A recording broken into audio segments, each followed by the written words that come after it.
podcasting from Portland East to Portland West, from Big Pine Key to Pacific Beach, and from San Juan to Guam. This is All Across America. All right, Erica, welcome back. I'm so glad to see you, Mark. Same here. It was a happy time the last time you interviewed me. I remember smiling all the time.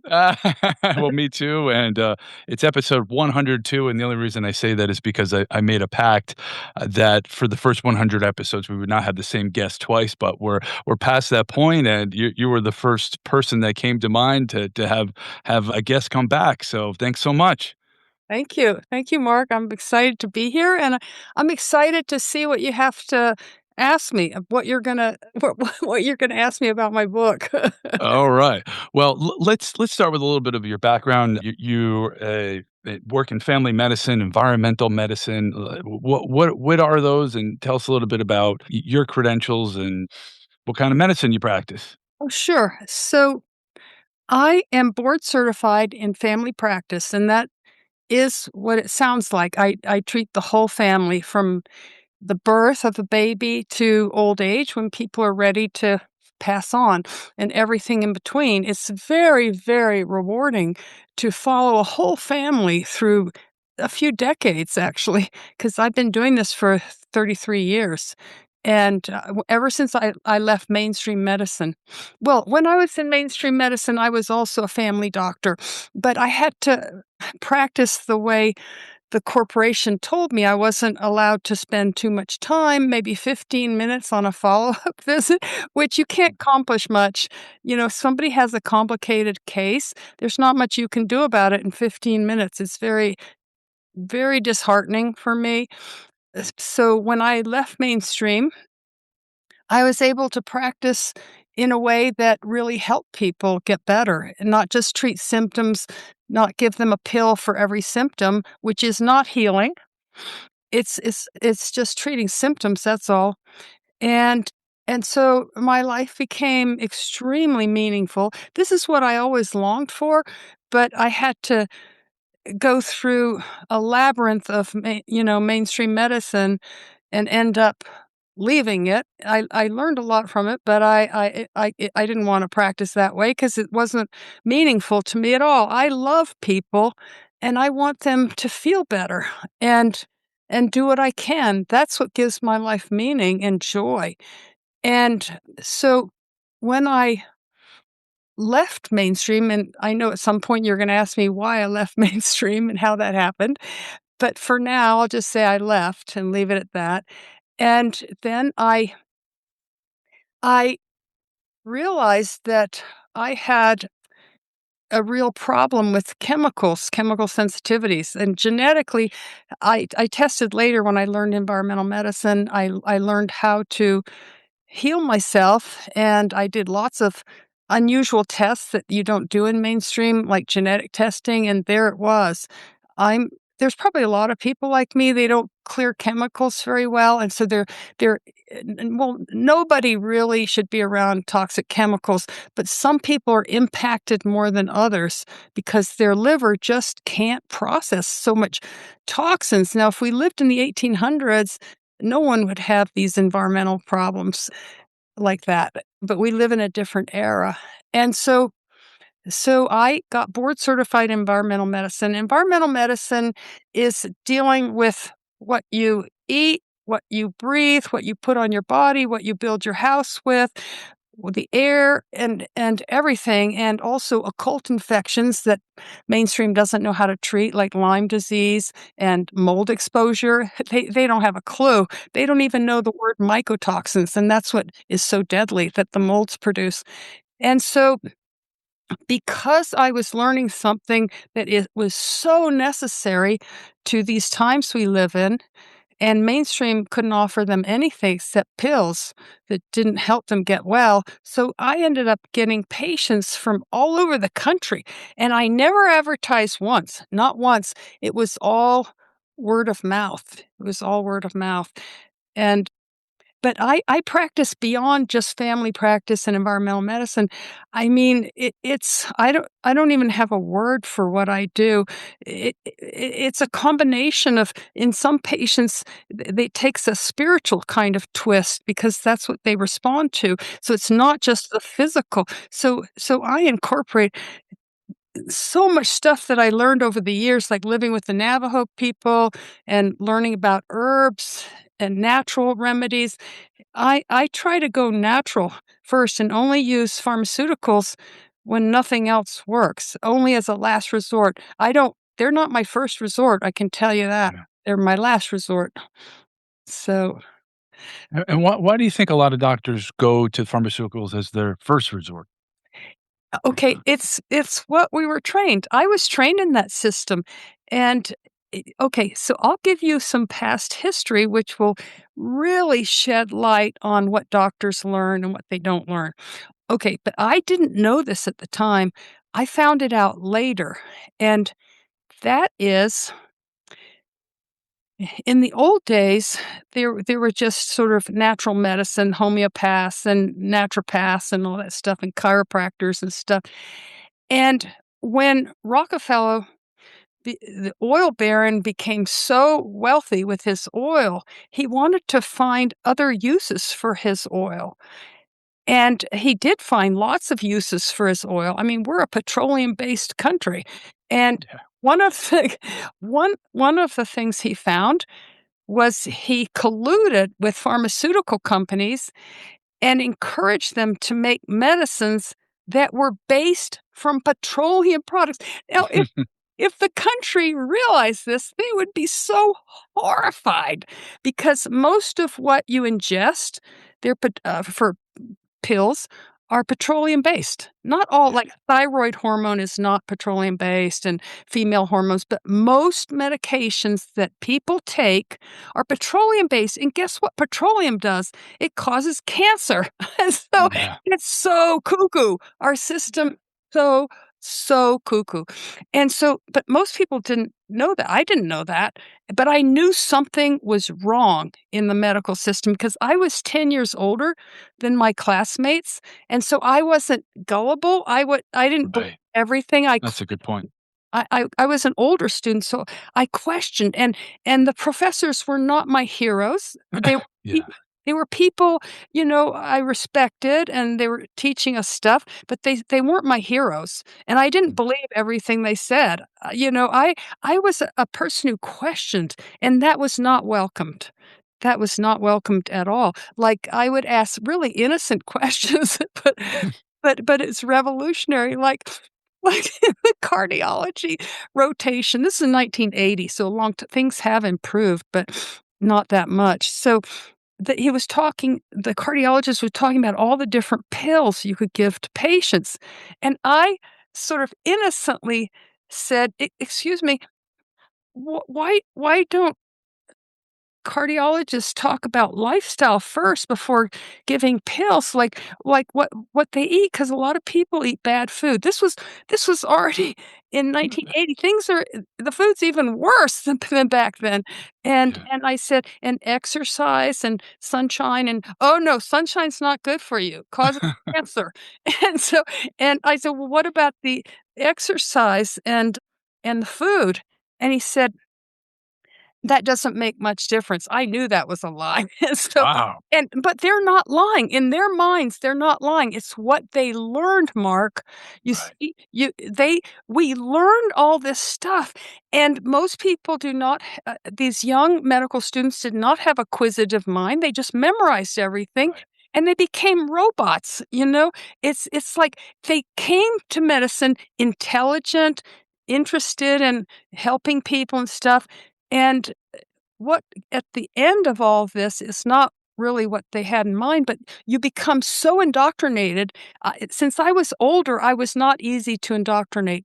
I'd been around the world. I traveled Yeah. different cultures, and the professors. I just want to make it clear they weren't trying to give us bad information. It's what they learned. They were Right. passing Right. on what they learned. So it wasn't they. Nobody was evil, Yeah. except the pharmaceutical companies. Right. Right. But the doctors, they were not evil, they were just this is what that was pounded into them, and we were taught over and over that doctors who practice like the way I practice now, they called them quacks. And you should never go to people like that. They're just it's voodoo medicine, and you'll just get worse, and it won't help, and, I mean, we were taught that over and over again. But so if you trace it all back, it's the pharmaceutical industry, and they're so wealthy that not only did they fund most of the medical schools are funded by the pharmaceutical industry, so the school has to follow what they wanna do because Yeah, otherwise they'll lose their funding. But guess what? It's they're controlling way more than medical schools. They're controlling what we learn in the media. They're controlling all sorts of things. I feel sorry for the public because it's very hard for the public in general to discern what's real and what's not. I It's agree 100%. I It's feel so hard. Yeah. Who do you trust? who do you trust? So I don't pass judgment on these people who have do wacko things and have they are just believing the dogma and say and so who has the loudest voice and the most money? Yeah. They're the ones that call the shots, and so it's really hard for people like me. But I attract people who aren't robots and they want just what works. They don't care about politics. They Right. want to be healed and Yep. whatever works, that's okay, even if the pharmaceutical industry says it's not okay. So, what made you make that break from mainstream so-called mainstream medicine into environmental medicine? I mean, the O- cracks certainly happened during medical school. What Okay, what drove it home? so here's what happened. I was and am still a single mother, and but my son's all grown up now, and I was having a hard time because in the medical practices I work with, which weren't corporate sponsored or corporate owned, and they were doing real medicine, and I was often up all night delivering babies, and I was so tired all the time, and I'd have to work weekends and be on call every 3rd night. I was so tired, and then I had to farm out my baby to for, nannies and stuff like that, and I thought, "This is terrible. I have to do something." So I made a deal with the devil. So I knew what I was doing. I knew I would hate it, but I joined corporate medicine because it was an easy life, and lots of physicians to this day that was, like, almost 40 years that was 37 years ago, but to this day, it's similar, they're just peop the doctors aren't making enough money in their little practice, and they make deals with the devil and end up doing the system even though normally they'd never do it. So I Right. feel for them. I don't pass judgment, it's just the whole system's rotten, and so but anyway, so I entered corporate medicine and wow, they make it, so you're willing to make a deal with the devil. They give you a really big salary and you don't work weekends, you don't work nights, you don't deliver babies all day and you get to go home at 5. So I could take care of my son. And so I just thought, okay, I'll just grin and bear it till my son's old enough to go to school and stuff like that, and then I'll do something different. But the universe had something different in store for me. The universe did not want me to make deals with the devil. So so I paid a huge price for that. Okay, so I never had a chemical problem or sensitivity because I was an athlete, I was in nature, so I never knew I had this predisposition. Never, never.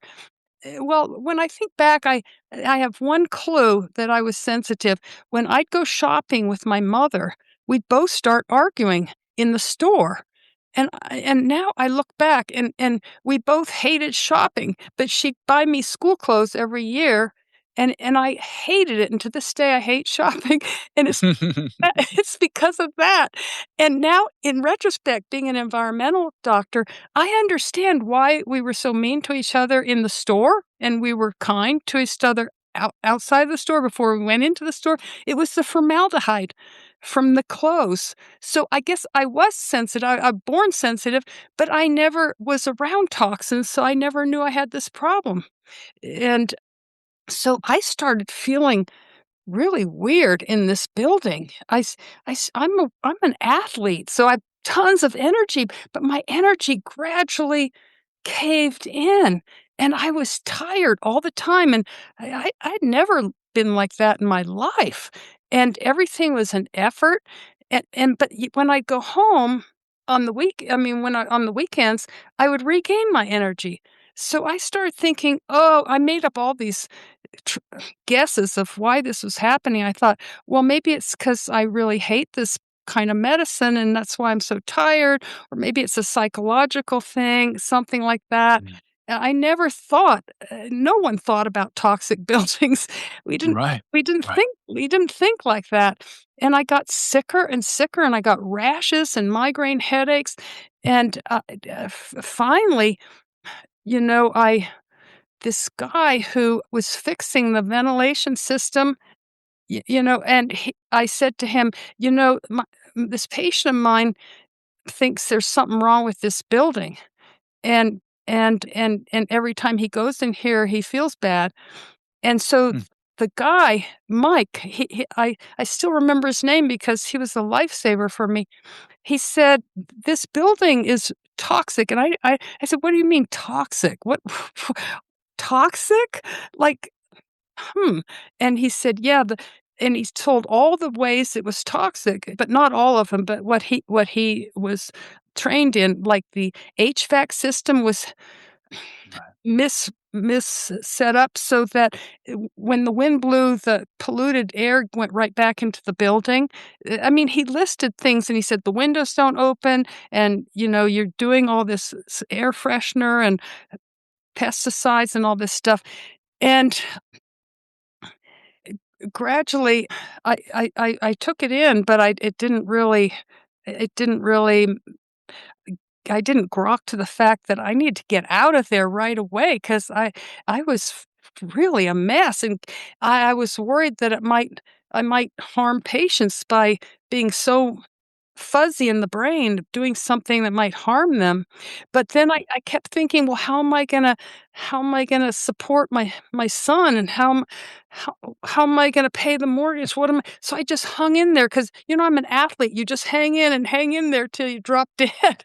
Right. So Right. and so finally it was a patient who who who had this chemical sensitivity business, and he came in one day and to get some kinda note for disability or something, and he started talking and talking, and all of a sudden he stopped, and he said, "Dr. Elliott," and he looked me right in the eye, and nobody had ever done this to me before. He said, "What's wrong?" And I that was the first time I felt seen, and I Wow. was disarmed, and I started to cry. I started to cry. This is the first time, and I crossed my arms and put my head down, and just all that pent-up stuff, I just sobbed and sobbed, and he took his chair, and he put it right next to mine, and he put his arm around me, and he said, "Dr. Elliott, what's happening?" I said, "I don't know, but ever since I've been in this building, I'm getting sicker and sicker." And he said, You have to get out of here." I said, "I can't because because I I'm damaged goods." And he said, "You have sick building syndrome." I said, "What's that?" And he explained to me what it is. I said, "How do you know?" And he said, "Every time I come in this building, I feel horrible and wanna turn around and run out. I have Wow. a sore throat, a headache, I feel wiped out." And anyway, so he said, I'm gonna make an appointment for myself next week, and if you're not out of here, I'm gonna do something to make you out of here." I said, "What are you gonna do?" And he said, "Well, I'll just check on you next week." And when I said, I can't leave, I won't be able to I'll be a bag lady, I won't be able to support my son." And he said, "If you don't leave, I'm gonna tell the supervisor what's happening." I said, "No, please don't do that." And so anyway, so he said, "Well, I'm gonna come next week and do an intervention. If you're still here, I'm gonna do an intervention." Well, what happened was the next patient that came in talked and talked and talked, and I realized I had no idea what she was saying. I was so brain damaged, I could understand each sentence, and then the next sentence, I forgot the first sentence. I had no idea. It's like dementia, exactly like dementia. I had no idea what she's talking about, and all of a sudden she said, "Are we done?" And I said, "Are you done?" And she said, "Yes. When do you wanna see me back?" I just had no idea what she's gonna say. So here's what happened. Here's was the last straw. So she started going to the door. She put her hand on the door handle, and all of a sudden she stopped. She turned around and looked at me, and I thought I was gonna pass out 'cause I thought she was on to me. And she said, "Dr. Elliott, you're the best doctor I've ever seen. You're the only doctor who really listens, who really listens." And then she said, "I'll be back in a week." And that's when I quit because Wow. so that's how I got on mainstream. So I wanna tell your audience that I learned a lot about, deep things in life, like never wasting a bad experience, because that bad experience saved me because it forced me out of that horrible way of practicing medicine and that toxic building and hurdled me on my real path in life. Of course, it took me a while to really be able to stand up and be on that path and walk that path, but it was finally my real path in life, what I'd always been looking for so intently. And there I was, hurdled onto my path by this horrible bad experience, got me out of the world of mainstream medicine, and, then I got better and better and better, and pretty soon I was better than I'd ever been in my life, and because I was learning environmental medicine, and after 2 or 3 years, I got board certified, and then I could finally help all these people. By the way, I gotta tell your listeners, I I thought my, career was over. I lay on the couch and cried, waiting to go pick up my son at preschool. I thought, "This is the end." And people started coming to my home, former, patients from the corporate clinic, they started coming to my home. I don't know how they found me, and knocking on the door and asking for an appointment. And I was so honest. I've always been very honest in my life. Well, I went through a phase when I was young where I told lies, but I that was a short-lived phase, and I'm very, very transparent. So I told the truth. I said, "I'm brain damaged, I'm demented, and I'm these chemicals from where we worked," I'm not gonna say the name, I'll get in trouble, but, harmed us. And and I remember the first person said, "Oh, we already know that. The nurse told us all about what happened to you." I said, "Well, why do you wanna have an appointment?" And they said, "Because you're the only doctor who really listens." And so I I said, "Okay." I already told her I was brain damaged, so, so she walked in, this is my very first patient on my new path in life. I was so damaged, and she sat on the couch in the far end, and I sat on, the couch near her, and I made total eye contact, and but I couldn't I if I somebody said, "What did she say?" I would have no idea because, again, I couldn't remember the first sentence after the second sentence, and so then, like, all of a sudden she said, "Well, are we done?" I said, "Well, are you done?" She said, "Yeah, we've talked an hour." No, she talked an hour, and then she said, "How much do I owe you?" I said, "You don't owe me anything. You don't owe me anything. I didn't do anything." And then she said, "Dr. Elliott, I want you to listen to something." "Okay." I thought she's gonna tell me off. She's Yeah. "You're the only doctor I have ever been to who really listens and hears me and sees me. So here's $100." So that was my first patient, and Wow. gradually I got so I could really help them. I mean, not just emotionally and, Sure. but I had real as I learned, I shared it with them, and I shared everything I learned, and my practice kept growing and growing and growing and growing, never advertised, and people came from San Francisco, from Texas, from New York, just because because people were so desperate that they were telling all their friends. Does that make sense? So And coming to Santa Fe, so just for listeners to know, you're in Santa Fe, New Mexico, and I think your listening strategy is very similar to mine as a podcaster. Is just don't say anything and act brain dead for an hour, and they'll think you're the greatest at pulling things out of them. But it's interesting. You had mentioned that you had a review, I think, at the corporate medical practice, and they said, "Hey, you want to hear the good news or the bad news?" And you got the good news was that you were the only doctor in the practice that did not have a formal complaint lodged against them by a patient. yeah, The in bad all of the they had a string of clinics. In all the Yeah, clinics, I was the wow, only wow. But they said they couldn't give you a raise because you weren't seeing enough patients. end of the day, they'd pound on the door if I went over 15 minutes. Pound, pound, pound, pound. Wow, It was wow. I it was mean, horrible. the It was the horrible. last time I saw my internist is a few months ago, and one of the first questions he asked me, this is for my annual physical, he said to me, he said, "Who's your doctor?" And I looked at him and I said, "You are?" And so he Yeah. was probably on the other side of things, and he ended up semi-retiring and moving into concierge medicine, and I remember having a conversation with my father about it before I heard that announcement and being happy about that announcement because I felt maybe it was time for him to move on. But here's my question to you is that there are not enough medical professionals. There's more and more people, and I'd love to see a doctor like you if there were somebody in my hometown here in Connecticut, but can every doctor practice medicine the way that you do, or would the system collapse because there wouldn't be enough patients or time So to be seen?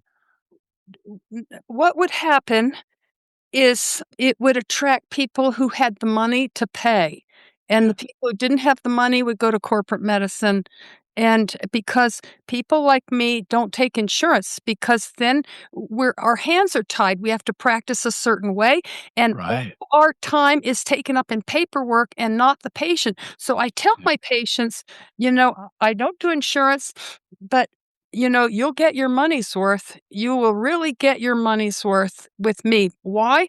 Because I actually love my patients like they're my yeah, family. And we were taught in medical school never do that. You never make friends with your patients. Never.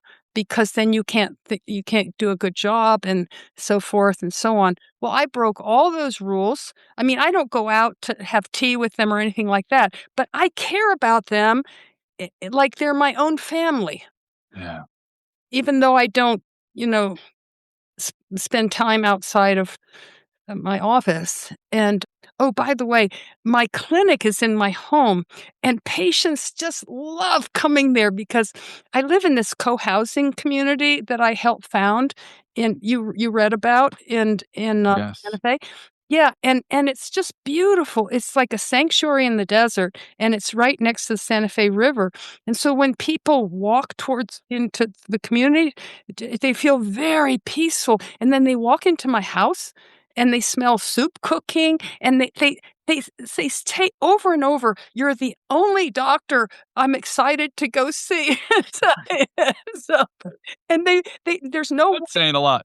there's no white coat, and they Yeah, feel even though they've got some terrible thing like metastatic cancer or something, they feel very calm.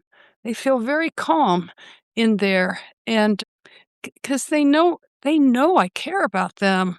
And I'm very empathic, maybe sometimes too empathic because I've had times where somebody came in with a migraine and then I got a migraine too.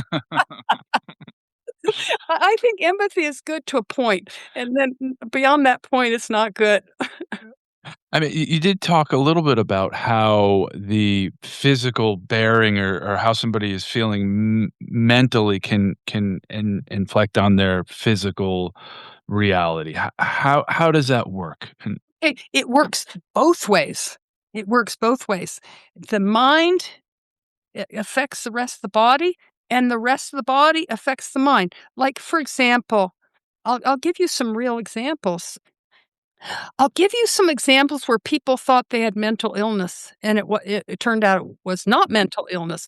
Like, for example, one guy was very unstable, bipolar, could have rage attacks, and I was scared that he was my patient. I was scared of him, but but I did some testing. I did a lot of testing when I was new at this, 33 years ago, because I didn't have that broad knowledge, so I had to do all this exotic testing. So one of the tests I did was heavy metals. I don't do much all this testing anymore because I've learned to spot things. I don't have to do all these terribly expensive tests. So yeah, this guy who was so unstable, so almost scary, I did heavy metal testing, and the kind you do is not the blood. A lot of doctors do the blood and say, "Oh, you don't have heavy metals." That's because they're ignorant. They're not trained enough.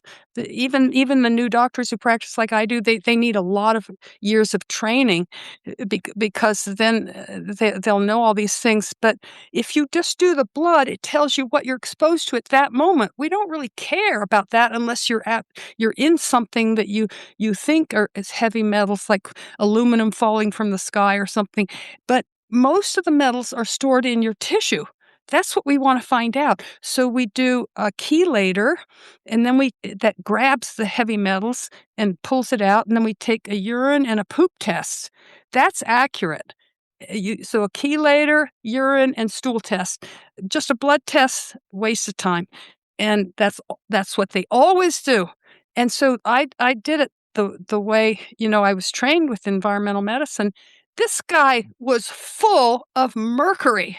mm. Mercury can remember Mad Hatter? That Oh yeah, yeah, it yeah. That's how they makes used you to tan com and dye the hats. completely crazy. And so I said, "If you're willing to stick with this, I can help you get well, because you're probably a really nice, sweet guy who's been poisoned." And so he said he would stick with it, and I said, "You can't cheat, you gotta do it right and stuff." And so gradually saw him getting more and more mentally stable, and after a year or 2, he was a totally normal man. Wow. Where was the mercury poisoning coming from? Well, from coal-fired co plants that for the what they come out through the chimney, Sure. all the fish he ate, the fish, and he had mercury fillings. Oh, that was part of his treatment. He had to have them removed, but not with just anyone. Because if you just do any dentist and they don't take precautions, you're going to get worse. Because when you pull it out, you're exposing all this stuff, and so it has to be done by a dentist who's properly trained in mercury removal. And he was full of fillings, Wow. full of them, and so we had to address everything. No more fish. You find a biological dentist. At that era is very hard to find. He had to go someplace far away to get that. Now Yeah. they're getting trained, and he was no longer near the coal-fired power plants. Right. Let's see, and that was it. So he did all that, and he was a new person. His wife said she didn't know who he was anymore, he was so nice. And then Wow. I did some research. I did some research and discovered a study that this was years before. So some people were doing things before me, but very few. I was kind of a trailbreaker, but there were other trailbreakers. But this was a trailbreaker like 10 years before me. And he did this study of violent criminals in a prison and people who had what do you call it? White collar crime. And Right. and he did the urine test properly and the stool test, and guess what it showed? The violent criminals were all of them were high in heavy metals. So, Wow. we have to think, you see, you have to have a broad picture when somebody this is just one example of how the physical, the environment, what you eat, what you breathe, what you put on your body, what you're exposed to, affects your brain. Why? Because the brain is part of the body. And s Yeah. Hmm. and so if it's gonna mess you up here, it's gonna mess you up here. And and people don't realize that psychiatrists treat it like it's just a mental problem because they don't have any training at all. And in the book, you read about a woman who saw a psychiatrist for 5 years. That's very expensive because she was suicidally depressed. Do you remember that story? Yes, And yes, tell us and about it. and finally, her friend said, "You know, you're wasting all this money. You're not getting well at all. There's this doctor who likes to figure out mysteries and stuff like that, why you're not getting well." And she was so hostile because she was affected by what I'm gonna tell you. She was hard to deal with, but, I don't pass judgment 'cause you can't tell what people are facing. It's not good to Yeah, pass judgment. You don't know what they've been through, and so I let her say mean things about me. "I don't wanna be here. I'm just here because my friends forced me and they paid for it, and you can't help me. Nobody can help me."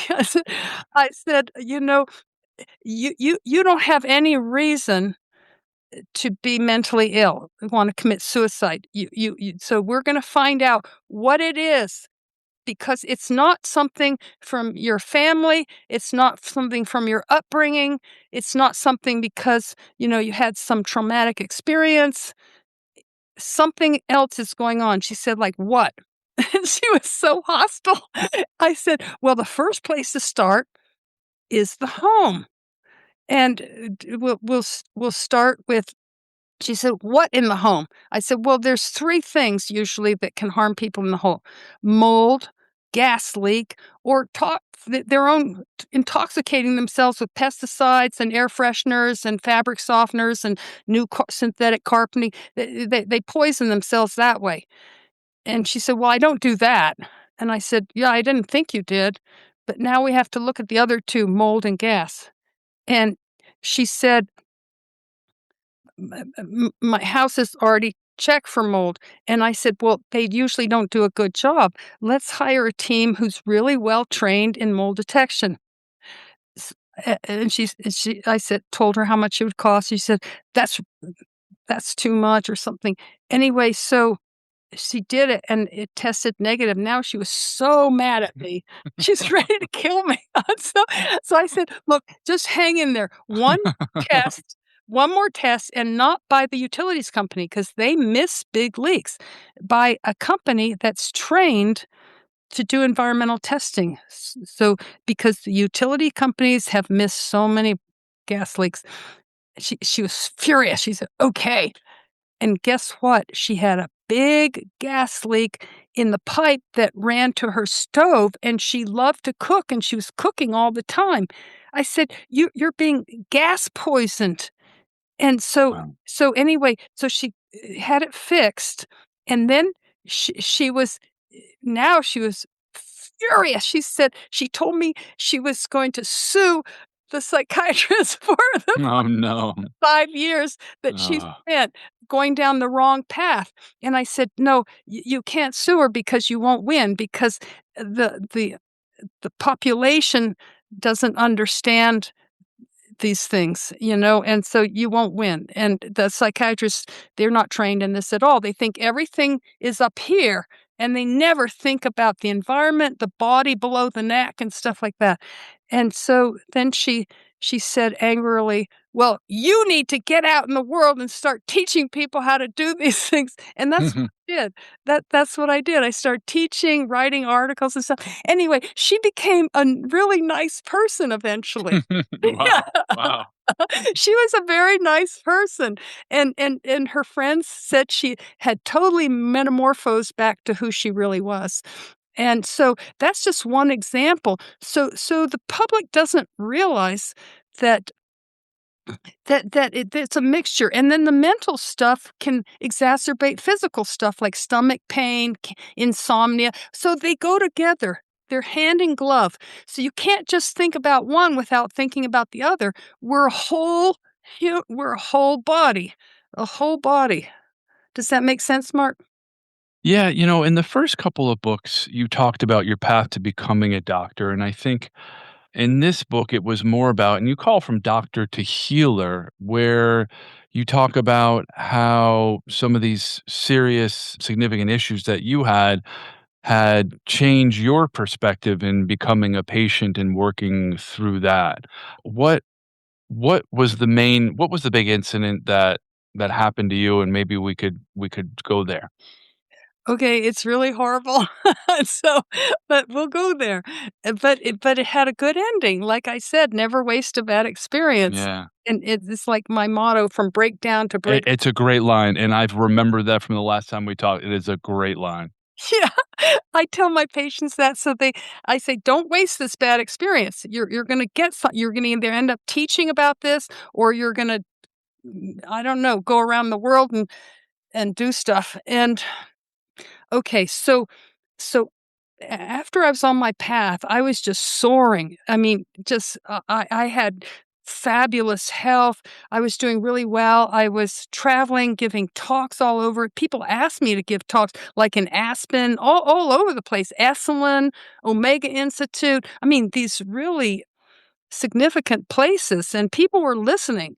And I was, yeah, doing articles in magazines and journals, and the medical students were coming to learn from me from University of New Mexico. The residents were coming to follow me around, see how I did it and how I help people get well. So I was really on a roll, and that was until 2007. So I was on a roll for like 14 years. And just getting better and better and better and better in terms of being able to help people with all these mysterious things that nobody could help them with, even the Mayo Clinic, the UCLA, the Cleveland Clinic, and then I figure it out in 10 minutes. Why? Wow. Because I do simple tools. I do a timeline. When were you feeling fine? When did you not feel fine? What was different? I mean, it's so simple. It was Yeah. simple. I get and I'm not a genius. I kept saying, "I'm not," to everybody. They say, "You're a genius." No, I'm not. I have common sense. I have common sense and critical thinking, and I care about my patients. I Yes. want them to get well. And it's so easy to figure out what's wrong with them. I mean, not all the time, of course. I think you would have been a good podcaster, Erica. I mean, because that's what, you gotta ask the right questions and listen, and, I mean, that's what you're doing in your practice. Yeah, yeah. I mean, there's still time, hey, you can start a podcast at any time, so but I'm sure you have enough on your plate. I d I do. I'm in demand for a lot of anyway, so in 2007, oh, here's another thing for your listeners. This is a case in point where how important it is to follow your intuition. I've I've mostly followed my intuition most of my life. But there's 2 main times I didn't, and I paid a horrible, horrible price for not listening, and the little voice inside was screaming, "Don't do this! Don't do it!" And I did it because I had something that overrode it, and that's I'm conscientious. So here's how that happened. So there's another healthcare person who's a friend of mine, who's a physician's assistant. She's very good and a lovely person, and she loves to ski, and I love to snowboard. I learned it when I was 58 Wow. when my son was learning, snowboarding. No, actually, I was a little younger than that, 55 or something, and he was learning, and I was just sitting in the car waiting, and so I was bored, so I thought, "I'm gonna learn too." So I got an instructor, and of course, I fell down all the time, and Yeah. I got it eventually on the 3rd day. I was flying high like a bird, and I fell in love with it, and I gave up the all the backcountry skiing and and so forth, and so for a few years, I was just in heaven with the snowboarding. It really I just loved it, and so my friend Lenya, is her name, she said, "Let's meet, and you can board, and I'll ski, and we'll do the Santa Fe Baldy." And so she said, "I'll meet you there," and she told me what time, at the top of the highest lift, the top of the mountain where the lift goes, the Millennial Lift. And so I said, "Okay, that sounds really good." And I woke up that morning, it was so out of character what happened. I had a sense of dread. I didn't know why, but I kept overriding it and saying, "Don't pay attention to that. You're just, I don't know, you wanna sleep some more or something." And but the dread came louder and louder, "Don't go." And I kept thinking, "Well, if I don't go, then I can't let her know I won't be there because there's no cell reception up there." And so I have to go. See, I'm overly conscientious. I'm very conscientious to a fault, just like I'm empathic to a fault. So you Yeah. can be too extreme, too excessive in something, and I have that. So, uh, and so S so I went, I forced myself, and at the ski place where you go get your ticket, I said, "No, don't do it." So I walked back to the car, sat in the car for a while, then walked back and said, "Come on, get over it," to myself, got the ticket, and I was half in the halfway place on the mountain where you catch the lift to the very top where I would have met Lenya, and I was in line, I was at the end of the line, and I looked up, and I saw this young man, and he was bombing the slope in front of me, and I thought, "Oh, he'll turn any minute." He didn't turn. He didn't know how. He was a beginner, and so I crouched down to protect my innards, and he smashed me up, and it was awful. So so what happened is my leg was completely shattered and had the knee had to be rebuilt with cadaver bone chips and a plate and screws and so forth, and it was really awful, but I'm an athlete, I heal really quickly, so I healed real like, so fast, they couldn't believe how fast it was, and I thought, "Oh, this is easy, blah, blah, blah." And you know what happened to me is normally I'm really like a detective. Normally, I would have said, what are you putting in my leg exactly?" 'Cause that's my nature, but I was so out of it. I was so out of it, I never questioned that, and then later I didn't question because I was healing so well, and he was amazed at how well, and then 6 months later, and that's about how long it takes for an autoimmune thing to happen. After you have something going on that triggers the immune system, it takes about 6 months till the actual autoimmune shows up. Like I was covered with psoriasis called guttate psoriasis, not the patchy kind. It's round things all over my body except for my hands and feet and face. So Hmm. I would dress up so I wouldn't scare my patients. So, but I knew I wasn't the autoimmune type. I knew something was making me like this. It's like what I say with my patients, "You were fine, and then you weren't fine, what was different?" Yep. I had to do it to myself, and I said, "What was different was the accident," and I've had accidents before, and they didn't cause autoimmune disease, So it's what about the plate? And so I went to ask the surgeon. I said, "What plate did you put in my leg? What kind? Was it titanium?" And he said, "No, it's nickel." I said, I mean, he said, sorry, it's stainless steel." I said, "Stainless steel? People don't use that anymore because 15% of the population have nickel sensitivity because stainless steel has iron, nickel, chromium, and so forth. So that's what creates the stainless steel." And, and, and he said, "Well, we were out of titanium, so I put stainless steel." I said, Ugh. oh my God." And so, and so I, I I said, "I want you to take it out." And he said, "No, I'm not gonna take it out. Then you couldn't walk or anything. You have to have a hip replacement." So, anyway, so I decided I was gonna prove to him or anybody that it absolutely needed to go out. So I sent my blood to Germany because we didn't have this test in the States then, where here I gotta tell your listeners how they did it.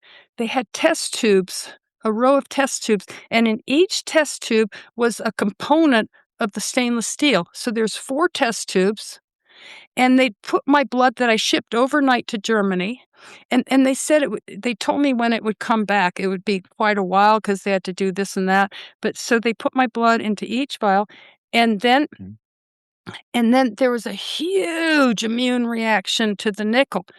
But in the meantime, I was before I heard the results, because I knew I'd have to wait quite a while, I was invited on a raft trip to celebrate my 50th 60th birthday, and again, I had a deep feeling that I should not go, and so I had to struggle with my intuition and my rational mind. "Well, I have to go. They're celebrating my birthday. They're doing this for me. I have to go." Right. Yeah, it's what'd you say? I said, "Right." Yeah, yeah, right. So just like the skiing thing, I suppressed that voice that was practically screaming inside my soul, "Don't do it, don't do it." And I did it. And it almost just killed me because then I had multiple autoimmune responses on the river, and one of them came close to killing me. And it was at the time, I didn't know what was wrong with me. I was so hot and everybody was freezing. But I was burning up and I thought, "Oh, I'm having heat stroke." No, I thought, "Erica, come on, look around. Everyone's freezing. You don't have heat stroke." That's what I was talking to myself. "Okay, Yeah. come on, let's think this through." But I couldn't think right. The pressure in my head, I thought, "I'm gonna have a stroke, a hemorrhagic stroke, where it bursts and it bleeds in your head, or I'm going to have a heart attack, or both, because my heart is beating so hard and fast. I can see it beating through my t shirt, my wet t shirt." And I said, I think I'm dying. I think I'm going to die right here on the river." And so I prepared to die because I thought there's no way I'm going to survive this. And Yeah. I finally realized at some point, I don't remember exactly what point, that I was having an autoimmune reaction to my thyroid, which was creating this massive outflow of thyroid. Like it felt like I had drunk 100 cups of coffee. That's what it felt like. Like I was like this tremulous, shaking, and I didn't want to ruin their trip. Only the Lenya, the same one, the same person. Isn't that interesting? Where I was supposed to meet, and then on the river trip, both places I had bad intuition, and Do you still go on trips with Lanya? yes, because now I know everything. N Yes, but they're very tame trips. They're very Good. Good to hear. they're very tame. We don't do much, and anyway, I laid down in the sand when they were hiking and exploring the drawings on the wall of the primitive people and all that stuff. I lay on the sand and I said goodbye in my mind to my son, to my family, because I said, "There's no way I'm going to live." But I didn't die. But I was such a mess. My legs were all swollen from congestive heart failure. I don't know how I lived, and I I checked my thyroid. I just went to the lab and had them do it immediately, and it was so high they couldn't measure it. They never seen it that Wow. high. They'd never seen it so high, and so just to make a long story short, all that pressure caused brain damage, and that's why you see my eye is in it turned in. I'm very damaged, but people don't realize because as you read in the book, I learned how to be happy in spite of it all. And so my book has a really good ending because a lot of people face adversity.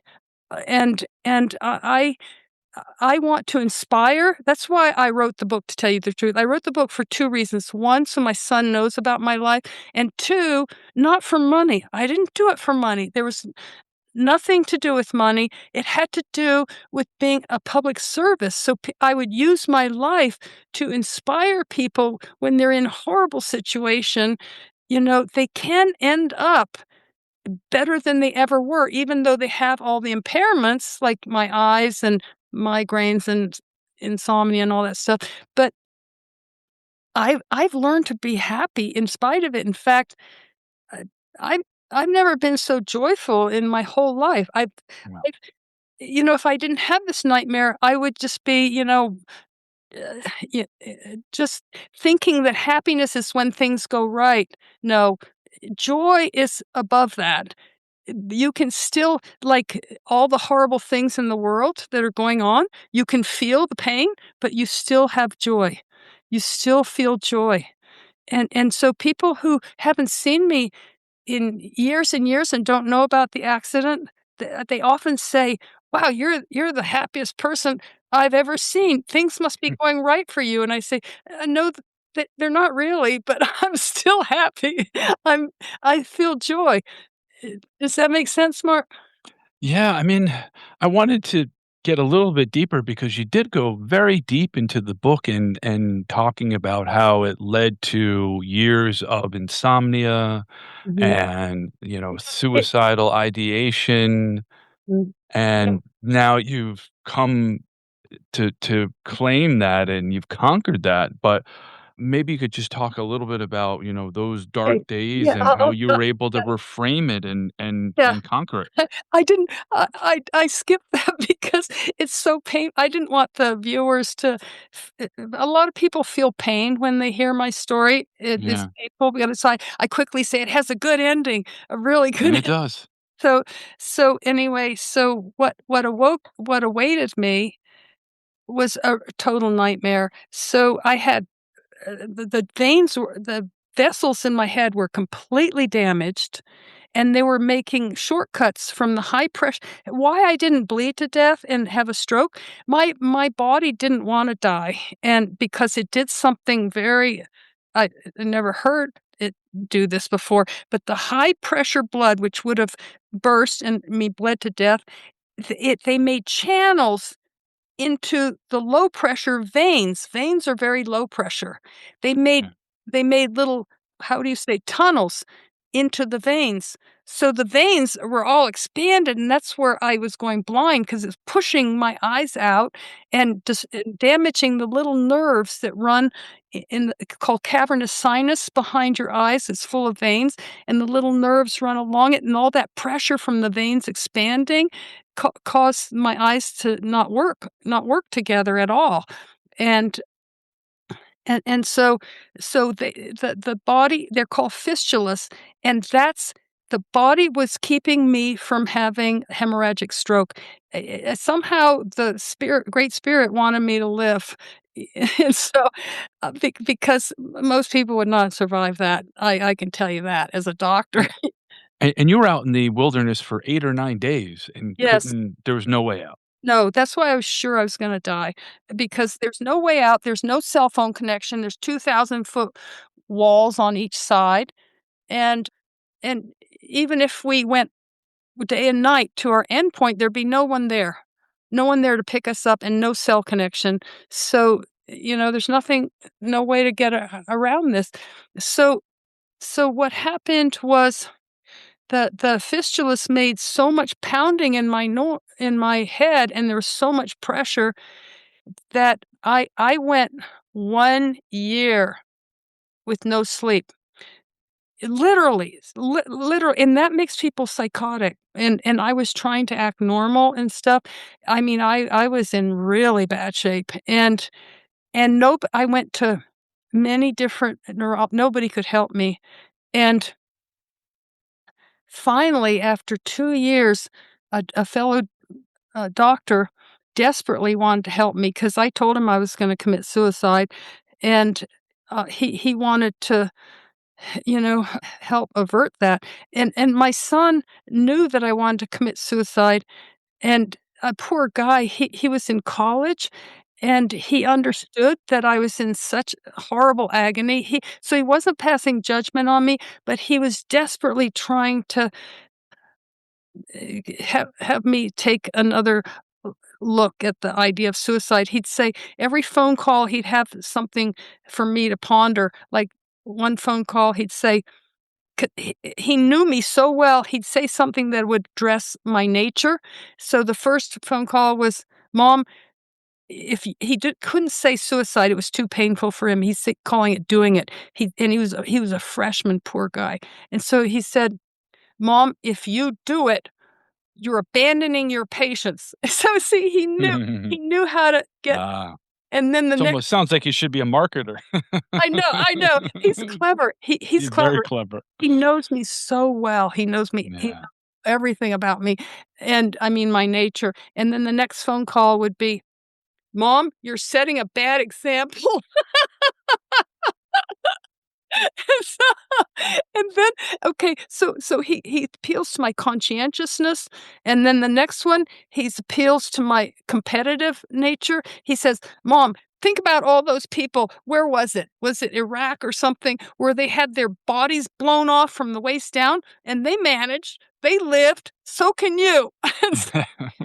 And then his last appeal was actually something truthful. He said, "Mom, you can't do it now because, think of all remember when we used to watch TV, and do you remember we used to watch all those shows where people had these hopeless cases and nobody could help them? And remember they finally found a doctor who could help them?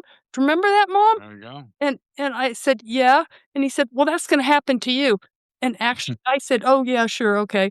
And Right. actually that's what happened. That's Wow. what happened. No doctor would take me because they say I was gonna die in surgery 'cause I had so many fistulas, hundreds of fistulas, and that was making such a racket in my head and causing so much pressure. And finally, when we're almost ready to give up, I mean, my friend Bruce Gollop, the doctor, he did all the work trying to reach out all over Europe, the United States, and nobody would take me on because they saw the scans of my brain, and it looked hopeless. And so this in the Barrow Neurological Institute in Arizona, he was the only neurosurgeon who said, "I can help you." But it's a 50-50 proposition. 50% chance of dying on the table and 50% chance of actually getting some relief. And I said, "That's a win-win situation. Either Right. way, I'll take it either way." And Wow. and he did help me. I mean, it's still, it was still my life was still rough, but I could slowly get some sleep. At first, it was 1 hour for many, many months, and then 2 hours. It was like training my nervous system to calm down, and I did everything, took gummies, took walks in all the time, exercise, yoga, meditation. I did all of that, and gradually, now Se many years later, like 17 years later or something like that, I I can sleep 4 hours straight, and then the other 4 hours I'm in bed. I do a whole 8-hour thing, but it's not great sleep, but I'm meditating, so it's calming my nervous system down even though it's not real sleep. And I've learned I never thought when I was younger I could ever live off less than 8 hours sleep, but Me neither. I'm doing it. I'm doing it, and everything works okay. So So I learned a lot of life, very important life lessons. I learned so much. So it wasn't it wasn't all for nothing. In fact, I'm a much different person than I used to be. Much different. How so? I don't judge anybody. I don't judge anybody. No, that's all long gone. So and I'm not competitive anymore. I'm I'm more at peace with myself, and I don't judge myself like I used to either. And I don't have to have things go right to be happy. I mean, look at the world. If the way I used to be, I'd be out there marching. I'd be so upset, I'd be so angry all the time. I'd be so but now it doesn't mean I'm not affected. I'm terribly affected, but I still know how to feel joy. Almost like a little bit of stoic philosophy and, you can't change things that, are outside of your control. Yeah. Yeah, yeah. It's not like I condone it. I don't condone it at all. I think Yeah. it's horrible what's happening, but I'm not gonna lose my equilibrium over it. And how did these experiences change you as a doctor? Oh my god. Patience is I've okay, I'll tell you what one patient said. One patient said, "You've always been a good doctor, Erica, but now you're you're now you've gone so much deeper. You go so much deeper with your patients." Yeah. And what do you think he meant by that? That I that I don't steer away from their suffering. I do it head on, and there's no judgment, and it's a whole different I would c I used to be an athlete, right? A major athlete, and the way I practice medicine sort of reminded me of being an athlete. Like, I'm gonna get this person well. I'm gonna do everything I can, like an athlete, I'm gonna get to the top. And so Yeah. and I've sort of dialed down, and I'm much more gentle, you know, much more gentle. It's hard to take that approach, and often does take something life-changing in order to be able to have that perspective Yeah, in life and work and whatever it may be, and I mean, not to say that you were blessed that it happened, but, I mean, you certainly didn't let a bad experience go to waste. yeah. If you have to have a bad experience, you need to use it to your benefit. And Absolutely. I mean, and it's been too late in my life, I started something called a mistake journal, otherwise known as a learning journal. And so, uh it can just be in a piece of paper or a spreadsheet, and I just do the date and I do the context, life, work, relationships, what I did wrong, and then what to do differently next time. And it's been so helpful for me not only to record it, but to be able to look back and say, it's one thing to do something wrong and make a mistake, and that's how you learn and gain experience. It's another thing to make the same mistake over and over and over again. And so, that's been my goal is to like learn from these bad experiences and then not do it again. Yeah, yeah, but I would add a little something to that. Let's hear it. Okay, I would say if you came to me and said just what you said, I would say, why do you think you're doing it over and over again? What do you think what forces are at work that make you do it over again? Or what's preventing you from I would ask you to not just use willpower. I'm gonna change that. I'm not gonna do that anymore. But sort of look into the deeper part. Yeah. Yeah. Well, I guess that is just you're fighting the leak, trying to plug up a leak with, I don't know, chewing gum rather than not figuring out what part needs to be replaced. Yeah, that's what I mean. Just what you said. That's what you said. Yeah. So if Yeah. somebody comes into your home and to be seen as a patient and they're new, and what are the most common ailments that you see, and what's causing them? Okay, so I attract people who can't get help elsewhere. So it's a kind of they don't come for a cold or an earache or stuff like that. Right. Right. No, or a stomach ache or anything. They come for really serious things that are messing up their lives. And because they could go elsewhere for those kind of things and have insurance pay for it and stuff like that. Yeah. So the things that I deal with that most doctors don't have a clue how to deal with it is Lyme disease, which is a real Right. thing. It's really horrible. Yeah. And mold is can ruin a person's life. And if they have mold in their house and they don't do anything about it, and it can cause dementia too. It's not just it can cause the whole body problems. And so mainstream doctors know about mold and allergies, and that's about it. Allergies compared to what it can cause is nothing compared to the mycotoxins. Those are produced by spores and Mhm. they're chemicals, they're toxins. Myco means mold, so they're mold chemicals that are toxic that can really harm you.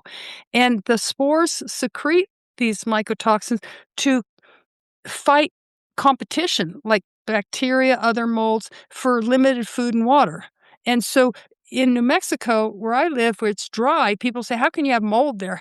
Well, all you have to have is a little leak or something, and in 48 hours, you've got a mold colony, and it's a vicious one because it's a dry climate. And so they have to make more vicious Wow. mycotoxins to fight the competition.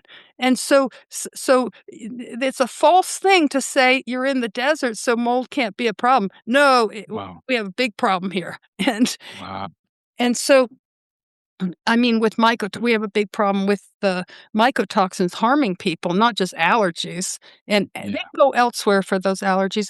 Some people still come for me for those kind of things, and it's pretty simple. I lay out a protocol for them and stuff. Okay, so Lyme, mold, and chemical exposures in their home or their workplace or anywhere, and Yeah. that they're oblivious to. And then results of a bad diet. Right. Results of a bad diet can cause huge stuff. If they say, "I'm tired all the time," that's a common one I get because they go to all these doctors. They say, "I'm tired all the time." Mhm. And they say, "Oh, you have chronic fatigue." Well, that doesn't help them. That just That doesn't mean anything. that doesn't mean anything. You gave it a name. You didn't cure it. You Yeah. gave it a name. So now I know what I have. I have chronic fatigue syndrome. Well, do you feel better? No. No. No. Yeah. No. Chronic fatigue can be from a whole lot of different things. It can be from mold. It can be from low grade infection that's occult, meaning you can't find it, and so you look for it.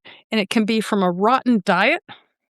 Right. Americans eat really bad diet.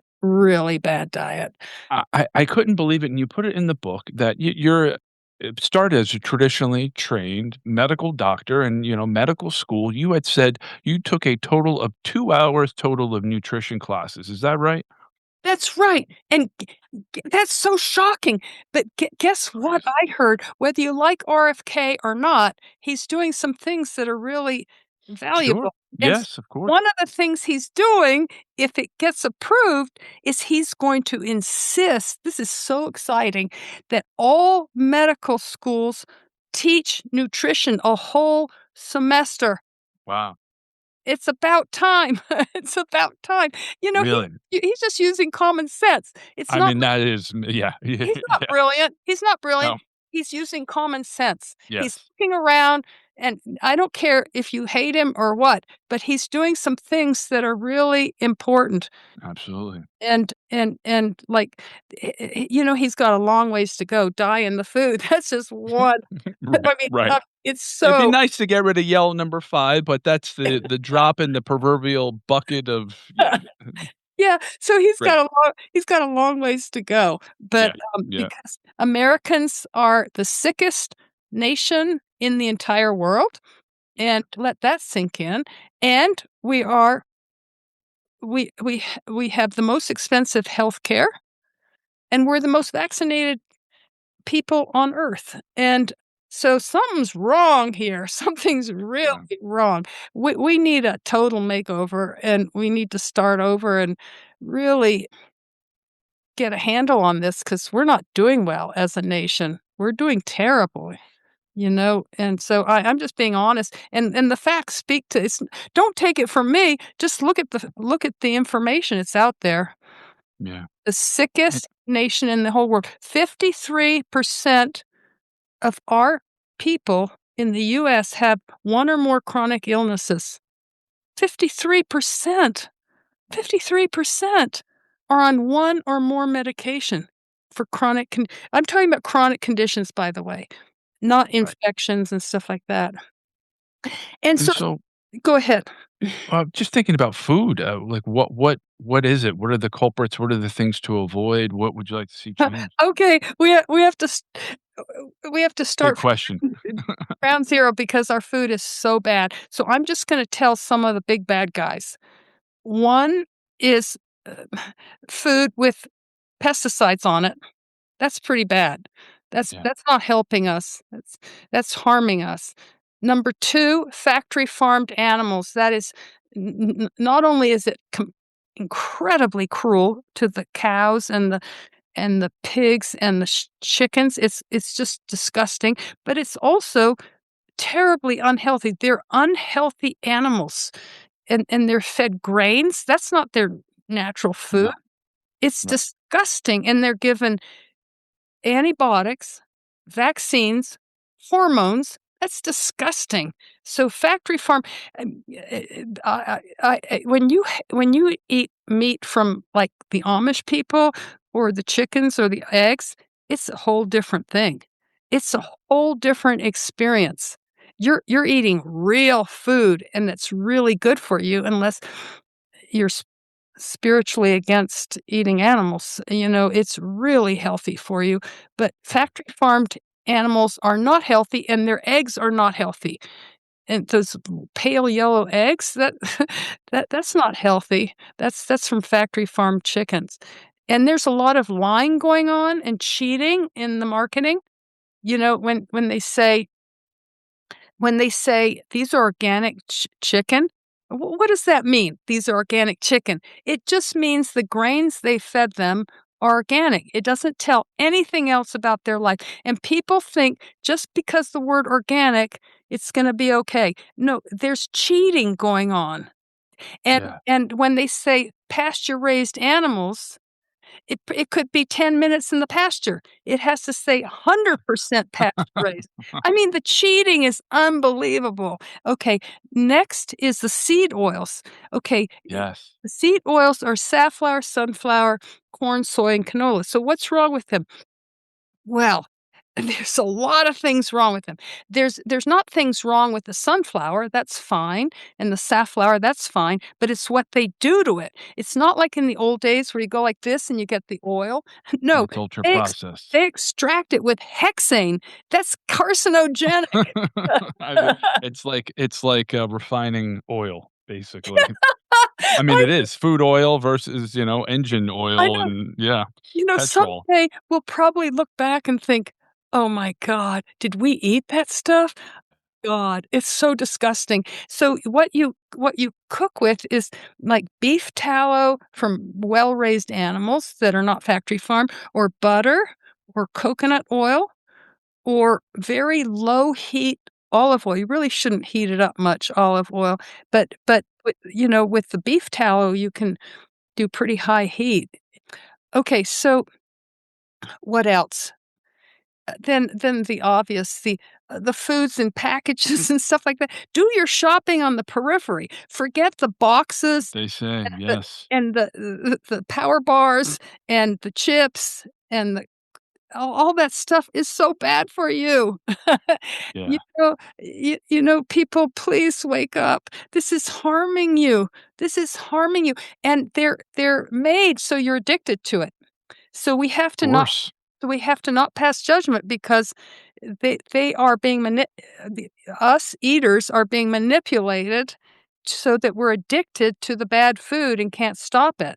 And some people realize that. They realize that the food is addictive, but they just can't stop. They just can't stop it. Yeah, so those are the main things. Eat real food. Eat food like the Amish people ate in the 1800s. Eat real food. What about sugars?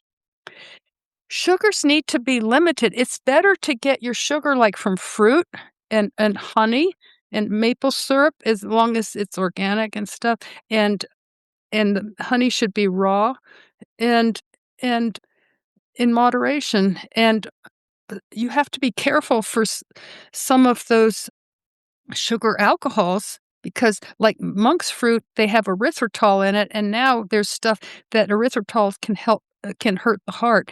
Stevia's fine. Stevia's fine. Some people don't like the taste, but again, if you get monk's fruit, it must be not with erythritol. And yeah, so And maybe we could talk a little bit about the gut-brain connection?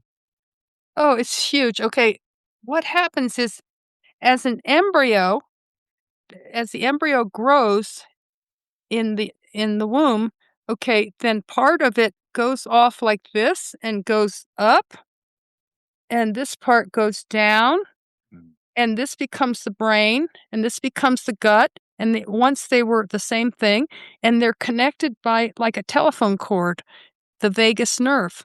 So whatever happens here in the brain, the gut feels it, and whatever happens here in the gut, the brain feels it.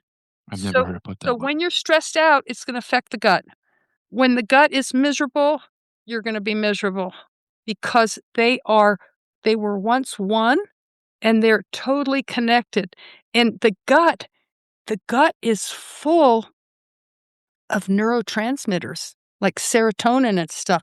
So the gut that's unhealthy is gonna affect your mood. Does that make sense? Yeah, I mean, we've talked about or I've read about I guess, a stool transplant where you're, Oh, the essentially. fecal transplant, I love talking Yes, about that. yes, Okay, can you explain how that works? yeah, okay. So, first of all, before I really knew about this, okay, how I was introduced was kinda shocking. And so but it was all good. But so there was this gay couple, 2 women, and this was many years ago, like, when nobody talked about fecal transplants. Okay, so they were my patients, and one of them had terrible gut problems. I think she had irritable bowel syndrome, which is just a Right. name, it doesn't tell you anything. It just means your gut's unhappy. Like, Just like being chronic fatigue. yeah, it's just like that. It doesn't help you get better. It's Yeah, just a word, put the and name on it. yeah, and so but it was very severe, very, very severe, and they ate the same food, so it wasn't like, that wasn't different, and so one day, they came in, and I thought they were gonna have some problem or something. No, they made an appointment just so they could tell me what they did. So the healthy one gave her poop to her lover, her partner, and the partner did a poop enema, stool enema, and I think she did it, I don't know, a few times. She's completely normal Wow. because the fecal matter, the bacteria, the microbiome took over. They finally took hold and colonized her, and all her symptoms went away. So here's what I think happened to her. I'm just 'cause it was so long ago, I can't really remember, but here's what I think happened is the one with the gut problem had a lot of infections before she learned to have a healthy lifestyle. She's sick all the time, and guess what happens? Antibiotics, they completely destroy your microbiome. That's why I tell my patients, I only give antibiotics when I have to. If somebody Serious, if yeah. somebody has pneumonia, then I'm gonna do it, but otherwise I'm gonna use natural methods for those kind of things because antibiotics, people they don't have a clue what price they're paying. They don't have a clue, and they think, "If I just take probiotics afterwards, everything will be fine." No, Yeah, I'll eat a little kimchi and I'll be back to normal. yeah, it's not like no. It's like dropping a bomb. It's like a bomb, and she was on them like it was candy. She had this, she took that. She had this, she took that. Oh, So I educated them so this didn't happen again and wreck her new microbiome, which she was thrilled with. I said, "If you wanna keep this microbiome, you gotta change what you eat, you have to change the whole business so this doesn't happen again." And so the last I heard, they were just fabulously healthy. wow. And now that fecal transplant is something that is much more readily available. Yes, but if you want it through the medical society, it's very, very difficult. Some teaching hospitals will do it, but only if you have a certain condition. I forgot Hmm, what the condition is, so it's very limited. So people do it on their own, but when you do it on your own, you've got to be really knowing what you're doing. And so I'm going to tell you what happened in my medical practice. So when this woman had this great healing and was so ecstatic that no more gut problems.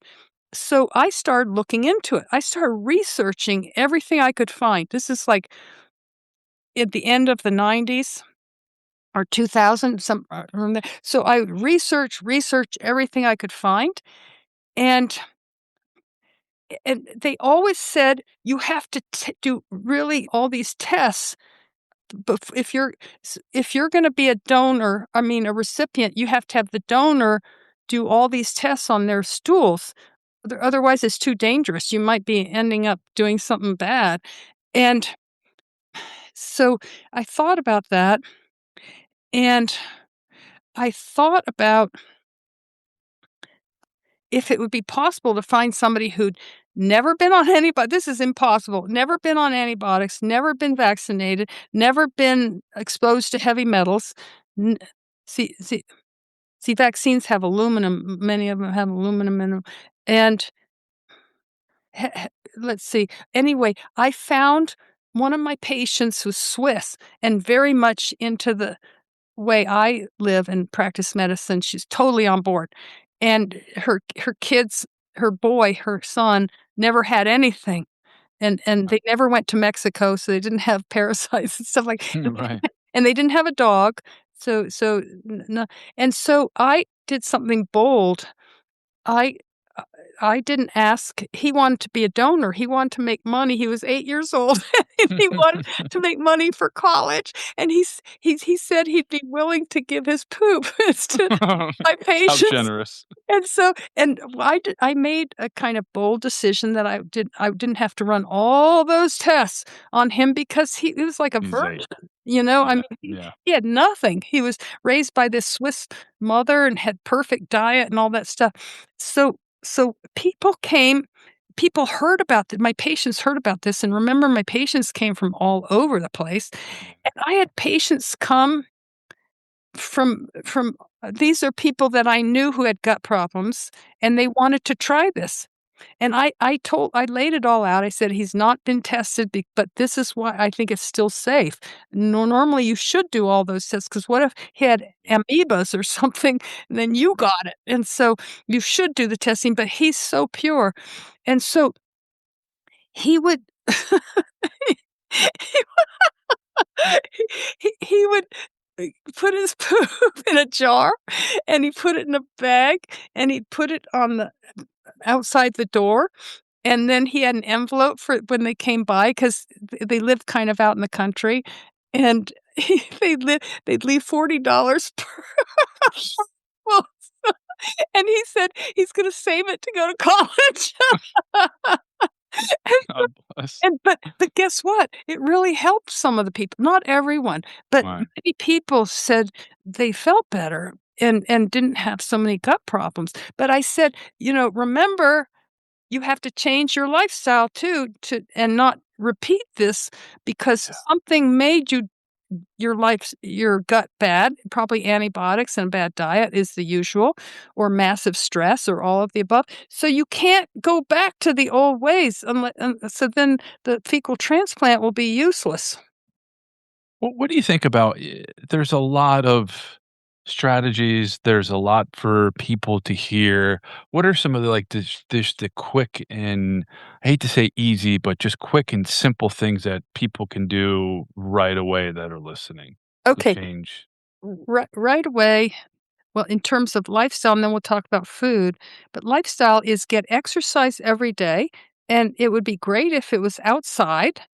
Get sunshine every day. I don't mean burn your skin.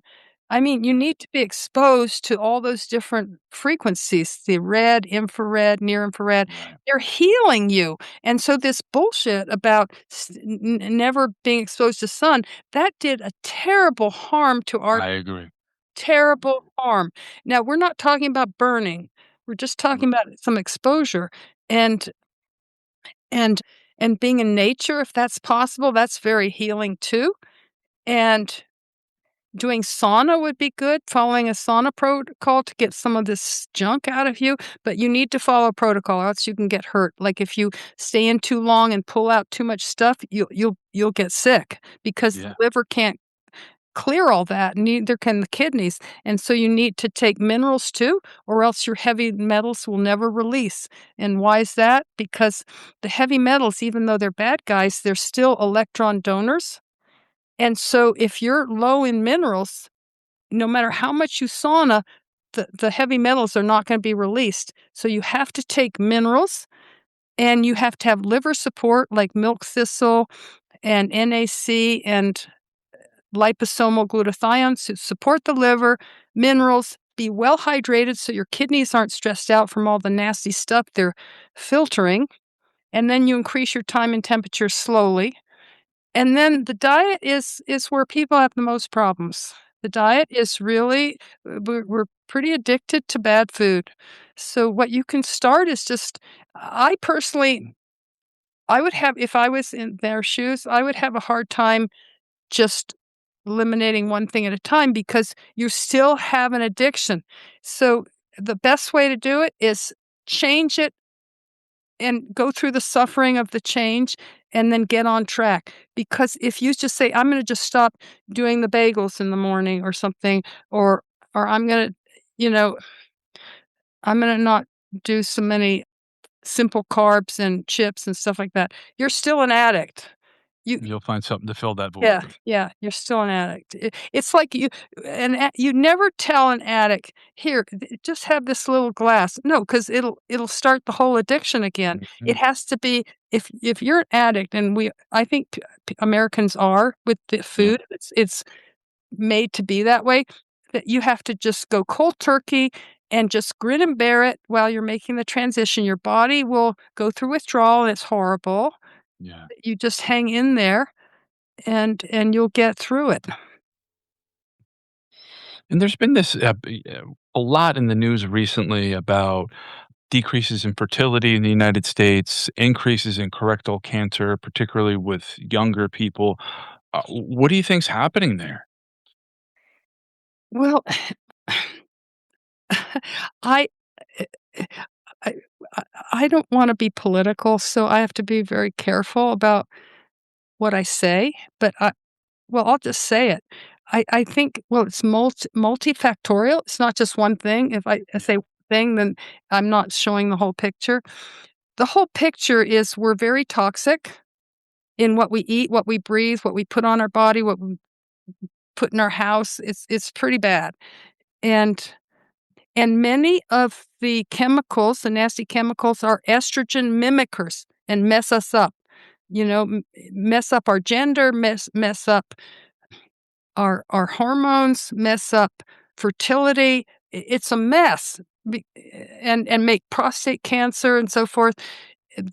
So all the worst things are estrogen hormone mimickers, and And then so here's where it could get political and your listeners might get upset, is the COVID mRNA shots really caused a lot of damage. And that's just being truthful, and if people can't handle it and they get mad at me and call me an anti-vaxxer or something, so be it. I love to tell the truth, but I don't wanna be attacked. And so, in what way did the COVID vaccine, the mRNAs in Okay, specific. I'll tell you how. Okay, so whether it's a COVID infection or a vaccine, you have spike proteins, and that's trouble because they float around in your body, and wherever they land, you're at risk for a stroke, a heart attack, a shingles outbreak, a blood clot, a bleed, transverse myelitis, meaning paralysis from the waist down. Wherever those spike protein lands, it's going to cause massive inflammation. Okay, so if you haven't been vaccinated and you got the COVID shot, something bad could happen to you. But the thing is that makes it different from the shot is it's not being reproduced. The shot is made to reproduce those spike protein, and it can be for days and weeks. In fact, they did an autopsy on a man for some reason and discovered he had spike protein, and his last shot was 725 days ago. Wow.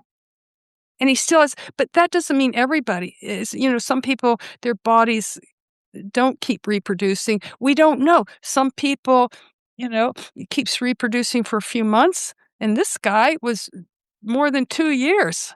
And so and my son is an example. He totally did the whole thing, and he ended up with what's known as COVID toes. So the spike protein landed in his toes, and his toes were so painful and inflamed. So it's why we have so many different reactions to the COVID vaccine. It's because it depends where it lands. Mm. It depends where it lands. And some people have no symptoms at all, and it's very puzzling, and I can only speculate why some people had 0 symptoms and other people died from from the mRNA shot. They died from it and everything in between. Why? Why? And so I can only guess. I can only guess. Okay, I'll tell you what Denmark did. Denmark asked the same question.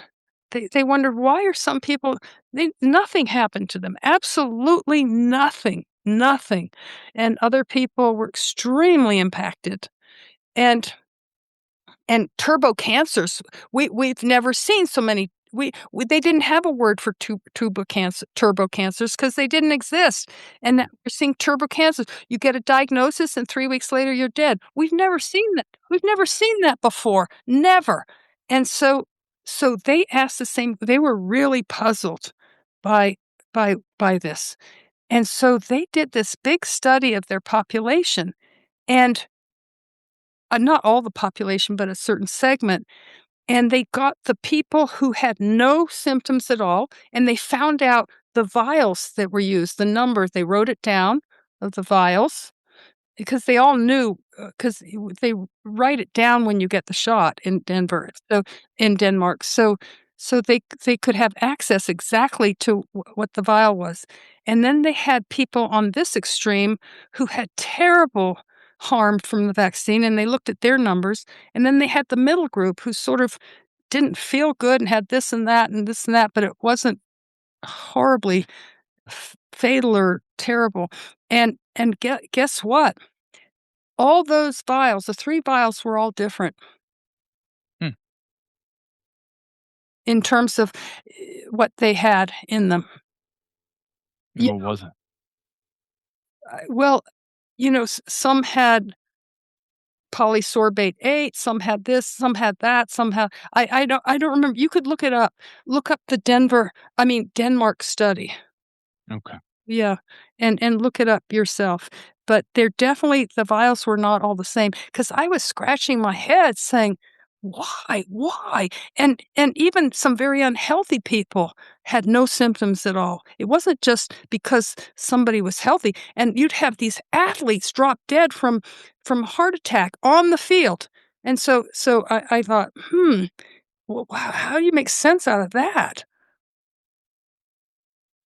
I mean, I guess it's a reaction to one of the biggest public health crises of all time, and I think there was, obviously a rush to get it out, and when you're talking a public health scenario, when you've got hundreds of millions of people, it's, I guess, hopefully what's best for the common good, but it can affect people in different ways, and maybe 5 years later, we're coming to terms with that. And people are speaking up more. Before, I think people were scared to speak about it, and now I think things are starting to change, and there's not so much censoring going on as there was. The censoring was severe, and we're a country who likes free speech, and Yes, that was not being honored, and people would just say their opinion and get off Facebook, get off Instagram, and be kicked right. off everywhere just for. Yeah. And I had a patient who just wanted to tell her friends that she had a bad reaction to the shot, and she that per my patient was censored. Yeah. Yeah, people didn't wanna hear it, and, everybody reacts differently, and yeah, saved a lot of lives, but certainly affected people in different ways. I guess one of my favorite lines from the book, and maybe we can end on this note, is you said, "Being of service has long given me a sense of purpose, but now it provided a way to transform my own unbearable suffering into something that could help others." Yeah, that's nice. I like that. Did I write that? You must have. I don't know. I Yeah, I no, thought it was, pretty I poignant. I wrote it, yeah. I I I wanted to use every part of everything that I learned, I wanted to help other people. And so, what would you say to somebody who's considering the medical profession or who's already in medical school that's interested in family medicine, environmental medicine? What do you recommend? I would say there's there's more to what you're learning, and I hope that after you graduate, you will continue learning 'cause there's more than one way. Yeah. And anything you want to leave us with? Never waste a bad experience. 100%. Oh, and another one, have joy in spite of it all. Yes. Yeah. I mean, that's the key thing for me is finding happiness, and I think a lot of it so much has to do with gratitude, Yeah, you know. yeah.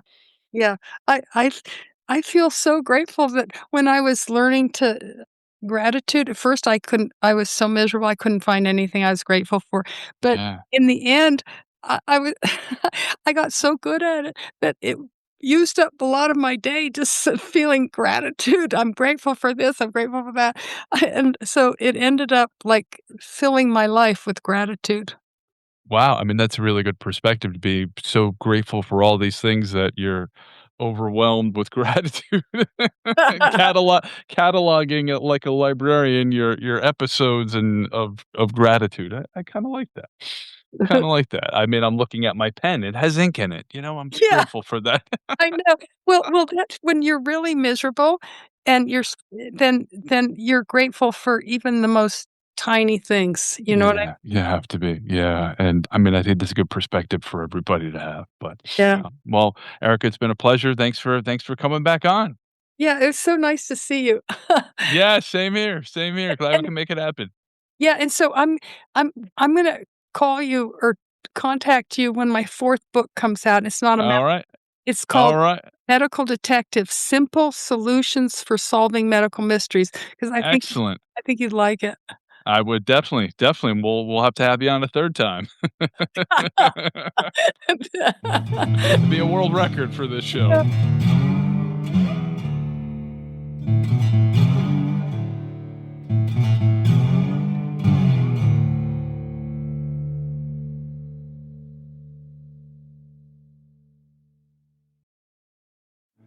All Across America is produced by me, Marco Vig, in Ridgefield, Connecticut.